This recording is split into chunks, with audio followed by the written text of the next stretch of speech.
اللہ الرحمن الرحیم۔ السلام علیکم ورحمۃ اللہ وبرکاتہ۔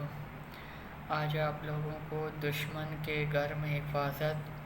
یہ حدیث پڑھاؤں گا۔ یہ کتاب میں لکھا ہوا ہے کہ میرے عزیزوں،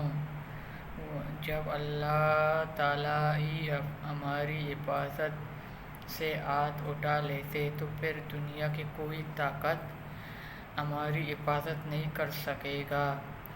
جب وہ حفاظت کرنے پر آئے تو دشمن کے گھر میں بھی ہماری حفاظت کر سکتا ہے، دشمن کے حوصلے میں بھی ہماری حفاظت کرے گا، کر سکتا ہے۔ اللہ رب العزت کا ارشاد ہے، ہم نے موسیٰ علیہ السلام کے والدہ کو الہام کیا تاکہ تم ان کو دودھ پلاؤ جب تم کو ان کی نسب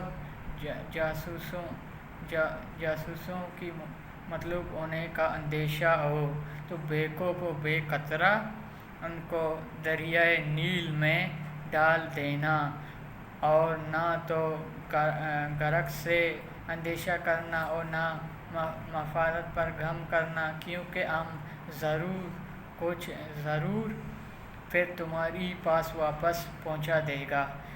پھر اپنے وقت پر ان کو پیغمبر بنا دیں گے۔ فرعون بنی اسرائیل میں پیدا ہونے والے تمام نوعمر لڑکیوں کو ذبح کر دیتا تھا۔ اس کام کے لیے اس نے اپنے افراد مقرر کر رکھا تھا جو ہر گھر میں بستی میں گھومتے پھرتے اس کے بات پر پتہ چلتے تھے کسی کی آن پیدا ہوا، اور اگر اس کے گھر میں پیدا ہونے والے بچے لڑکا ہوتا تو اسے ذبح کر دیتے۔ جب حضرت موسیٰ علیہ السلام کی پیدائش ہوا تو ان کی والدہ کو پریشان لاحق ہوا، میری بچوں کو بھی فرعون کے کارنامے میری آنکھوں کے سامنے ذبح کر دیا۔